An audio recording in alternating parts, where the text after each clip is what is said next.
ya. Okey, sampai rumah. Masih bertabah Pakcik.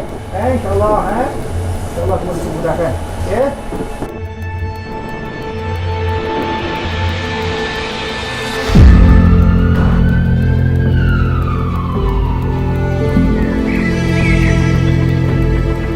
Mereka berjalankan ujian ini, kita dapat mengesan mereka dengan lebih awal sebelum mereka menyebarkan lagi virus itu kepada populasi lain.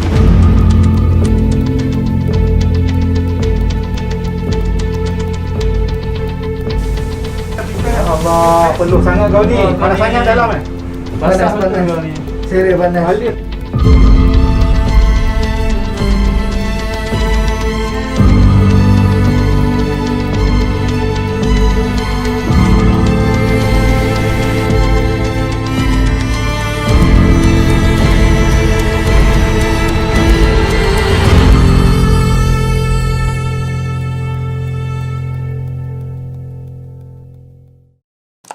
Susulan kejayaan mini dokumentari Kita Mesti Menang yang mengenengahkan pengorbanan petugas barisan hadapan Hospital Kuala Lumpur baru-baru ini, Malaysia Gazette kini membawakan anda laporan khas tulang belakang yang bekerja di sebalik tabir menguruskan wabak COVID-19.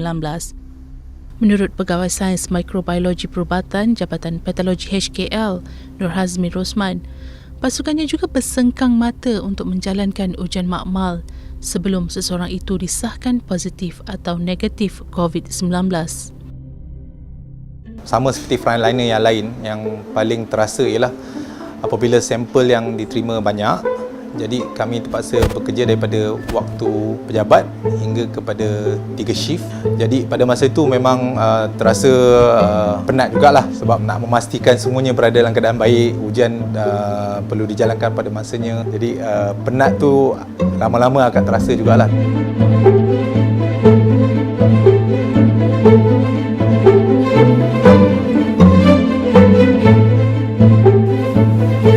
Proses nyah kumannya, maknanya heat activated menggunakan haba, suhu yang tinggi, jadi kita akan matikan virus tersebut dulu dan kemudian sampel berkenaan kita akan lakukan proses nucleic acid extraction. Prosesnya ialah kita untuk mendapatkan RNA virus tersebut daripada sampel berkenaan. Ini part extraction. Kalau kata yang dekat sana tu adalah baca sampel. Dia ada satu part lagi, PCR. PCR tu yang nak tahu keputusan sama ada reaction tu positif ke negatif. Kerana kita akan mencampurkan nucleic acid tadi dengan bahan reagent. Barulah campuran tadi untuk sampel kita akan masukkan ke dalam mesin real time PCR kita. Akhirnya daripada itu kita akan buat analisa pada keputusannya dan baru kita dapat hasil untuk menentukan bahawa satu sampel itu sama ada mempunyai RNA virus SARS-CoV-2 atau tidak di dalam sampel berkenaan.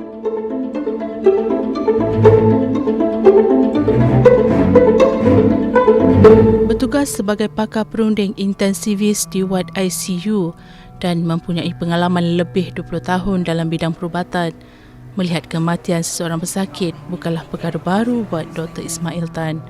Namun, beliau tetap meluahkan rasa sedih dan terkilan apabila melihat pemergian pesakit COVID-19 yang terpaksa melalui detik-detik terakhir di dunia ini bersendirian dan hanya ditemani pakar dan petugas kesihatan, bukannya orang tersayang. Itulah yang lambungnya panas.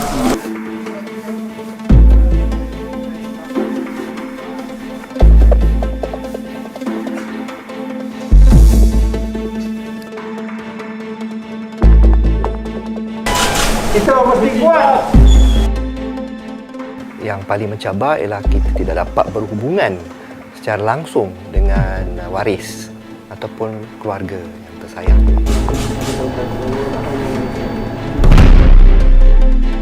Setiap pesakit COVID yang masuk ke ICU, kita akan update family member setiap hari, melakukan video call untuk waris pesakit supaya mereka dapat sekurang-kurangnya berhubungan dengan ahli keluarga ketika berada di ICU. Puan Mariam, suami Puan Mariam sekarang Cik Kamal berada dalam karantina, pernafasan dia makin teruk. Okey, kita terpaksa masukkan tube untuk mengelakkan daripada keadaannya makin teruk. Cik Kamal, ini free sekalian telefon. Okey? Buatkan untuk yang baik-baik ni. Okey? Alright, kita kereta. Mohon. Tak boleh, tiket. Yang boleh tiket. Okey, tiket. Kematian semasa dalam ICU bukanlah satu event, ia sebenarnya satu proses. So sangat mencabar untuk semua anggota kesihatan, termasuk diri saya sendiri, terpaksa menghadapi saat kematian untuk pesakit. Bila kita terpaksa telefon waris mengatakan yang pesakit yang telah meninggal dunia ataupun akan meninggal dunia, dan mereka akan tanya kita, boleh datang, boleh tengok, ada yang menangis, meraung dalam phone tu, dan kita tahu kita tak boleh benarkan dia datang. So itu satu saat yang luar biasa. So ada juga beberapa pesakit yang tiba-tiba jantung berhenti dan segalanya, ya, jantung berhenti dan kita terpaksa buat CPR, lepas tu baru kita telefon beritahu pasien dah tak ada.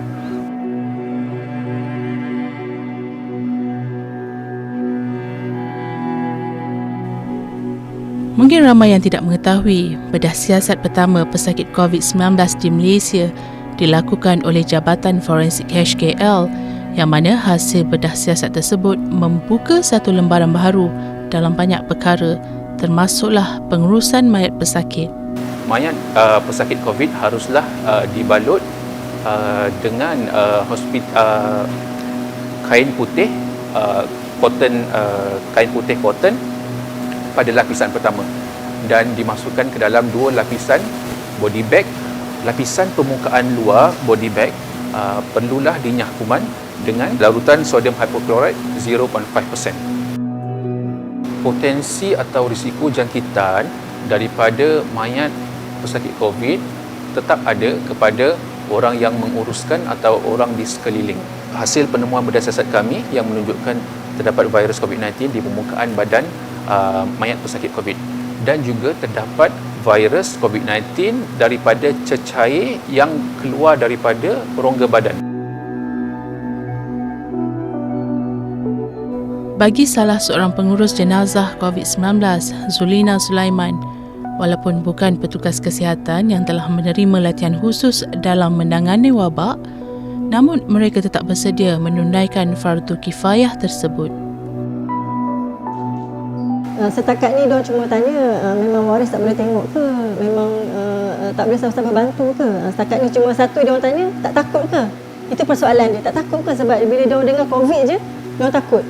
Jadi saya pun cakap lah, bila kita dah diamanahkan, bila kita dah dipertanggungjawabkan, perasaan takut tu semua hilang. Setiap kali nak mulakan tugas, saya akan telefon mak, abah bagi tahu mohon restu suami. Bismillahirrahmanirrahim. Semoga kita yang ke atas jenazah ini kerana Allah Ta'ala. Allah. Assalamualaikum warahmatullahi wabarakatuh. Assalamualaikum warahmatullahi wabarakatuh.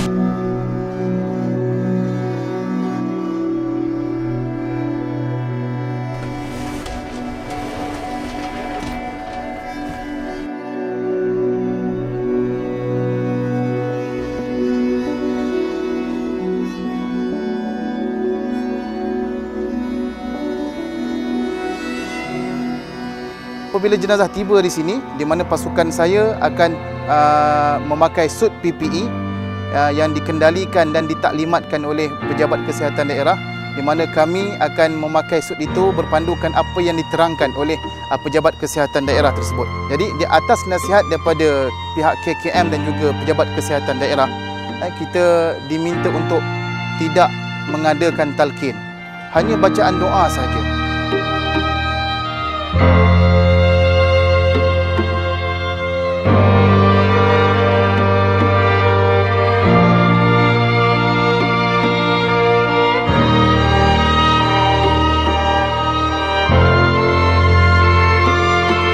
Ya Allah, Ya Rahman, Ya Rahim, Kau berikanlah kekuatan kepada kami, barisan hadapan kami, menghadapi mujahadah untuk menghadapi, Ya Allah, penyakit wabak ini, Ya Allah. Oleh itu, Ya Allah, Kau jagalah kami, Ya Allah. Kau peliharalah kesihatan kami, Ya Allah. Jika ada di antara kami yang sakit, Engkau sembuhkanlah. Jika di antara kami ini ada yang telah pergi menemuimu, Ya Allah, Kau rahmatilah mereka, Ya Allah.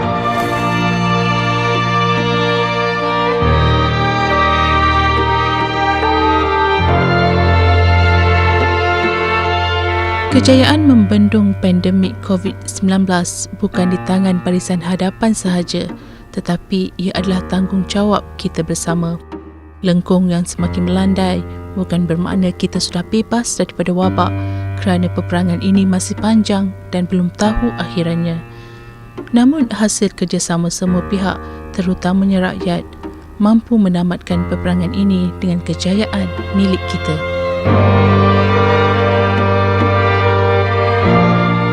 Fight COVID-19. Stay safe. Bantu kami untuk bantu anda.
I don't know, I felt like it was hard for me to breathe more than anything. Like, yeah, I got some teary eyes here and there, but most of the time was really hard for me to breathe. Like, I was like, just because, I don't know. It's hard to see, especially the hardest part was just being on your phone to your family, or he was on his phone to his wife or husband, and he was gone, or she was gone, and they didn't even get to see him. You spend your last moment with strangers. The doctors, not that it's bad, but oh my god, I'm making myself cry. It's not even the video now, it's just the thought of it. It's sad. So we have to do our part. If we don't want to, see anybody in that situation, we just have to do our part by obeying, sticking with the rules. Yeah, it sucks to be at home, right? But when you're out also, when you're going to school, you're like, I want to go home. So why not just stick it out? Yes, it's been months, but can't do shiz about it now, so. Damn. This has put me into like a deep thoughts now. Like my mind is just running and running and running in circles. I can't even end the video, so we'll see. Thank you for if you have, I don't know what to say really. Like I'm lost for words. Yeah, speechless.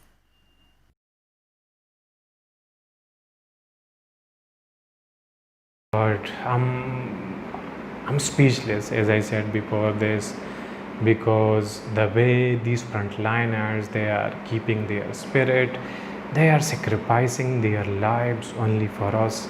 that is not an easy thing, that is not an easy task, and they deserve our respect, and definitely salute to them, because what they are doing, they are even putting their lives in danger. They are even not taking care about their loved ones because of the situation. They cannot meet them. So salute to these people. They really deserve our respect, and we do hope that very soon all of us, Malaysia, all of us, all the Muslim countries all over the world, we will overcome the situation, inshallah, quickly.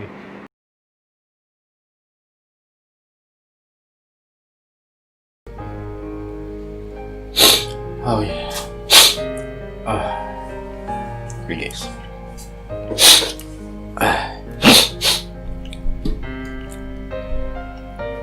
Barulah saya faham guys, kenapa semua ini bisa terjadi, kenapa Malaysia bisa melakukannya. Ternyata itu banyak pengorbanan di belakang keberhasilan, atau ini memang bukan sebuah keberhasilan yang belum kita capai guys. Maksud saya, penanganan yang selama ini ditunjukkan oleh Malaysia, yang dihasilkan oleh Malaysia, ternyata di belakangnya itu ternyata memang ada orang-orang yang hebat guys, orang-orang yang telah banyak berkorban, orang yang telah kehilangan, dan Masya Allah. Semoga Allah memberikan pahala yang besar kepada mereka semua guys ya. Sesuatu itu benar-benar akan memang berhasil ketika memang berada di tangan yang tepat gitu guys, penanganan yang tepat, orang yang benar-benar kompeten, orang-orang yang memang berpengalaman, itu yang memiliki, terutama bukan hanya itu sih guys, terutama dia memiliki rasa gitu, rasa untuk benar-benar melindungi semua orang, melindungi negara ini gitu, mendukung negara ini, dan kepedulian yang mungkin tidak pernah kita risaukan, tidak pernah kita pandang. Sedikit kalau bayangkan aja guys, kalau misalkan bagian frontliner dari mereka itu sedikit saja mereka nggak peduli gitu, bodoh amat gitu, misalnya masa bodoh dengan persetan dengan orang lain gitu, orang lain mau kena mau enggak, yang penting gua selamat sama keluarga gua nggak kena ketularan gitu, yang lain bodoh amat. Bayangkan kalau ada pikiran 1 orang 2 orang kayak gitu guys, itu sangat membahayakan. Tetapi orang yang tepat dengan pekerjaan yang tepat di waktu yang tepat akan menghasilkan sesuatu guys yang besar gitu. Ini yang mereka tunjukkan. Saya yakin mereka adalah orang-orang pilihan yang datang dari entahlah, mungkin yang ditunjuk oleh Allah, yang ditakdirkan untuk mereka. Bagi mereka ini takdir yang mungkin sangat berat pastinya guys. Mereka bayangkan, tadi kita lihat sebelum masuk, tadi kita lihat ada yang keringat minta ampun, semua baju basah semua guys. Setiap hari mereka kayak gitu, Masya Allah, berpeluh-peluh dengan keringat, dengan udara yang panas. Bayangkan guys, kita yang normal aja pakai mask itu panas, nggak bisa napas guys, panas itu guys. Terbayang, tapi mereka setiap hari, setiap jam, bahkan sampai pernah kita lihat ada bekas di sini tuh, ada bekas mask itu guys, bekas. Masya Allah, itu mereka, pengorbanan mereka ya, mereka sedang jihad guys. Kita patut mendoakan mereka, kita patut apresiasi mereka. Bagi kalian mungkin yang keluarganya salah satunya frontliner, mungkin kalian bisa berbangga, tapi dalam waktu yang bersamaan kalian juga was-was, khawatir pastinya. Kalau kita lihat ini betapa berat sekali guys, berat sekali apa yang mereka kerjakan, dari sampai ICU, dari pengobatan sampai akhirnya meninggal orangnya. Dan orang yang meninggal tadi keluarganya bagaimana guys, mereka hanya bisa melihat dari video detik-detik terakhir mereka tidak bisa melihat wajah orang yang mereka sayangi untuk terakhir kalinya. Masya Allah, itu akan sangat menyedihkan sekali. Aku nggak kuat guys kalau misalkan sampai harus melihat, sampai menyaksikan semua itu. Aku nggak kuat guys. Aku nggak kuat. Mungkin aku juga akan meraung seperti yang tadi diceritakan oleh dokter tadi guys. Mereka orang-orang yang terpilih guys. Sampai tadi orang yang volunteer ya, ada yang seperti memandikan, menyolatkan, itu mereka nggak kenal itu siapa gitu, tapi mereka bertanggung jawab dengan semua itu kuasa fardu kifayah gitu kan. dan pahalanya sangat besar guys, sangat besar sekali memandikan mayat guys. Masya Allah, itu hanya orang-orang beriman yang tahu itu guys. Bahkan ketika ini taruhannya nyawa, tapi dia paham bahwa di balik tugasnya ini ada pahala besar menanti di sisi Allah. Itu kecil guys, segala resikonya itu kecil di mata mereka. Mereka orang-orang terpilih.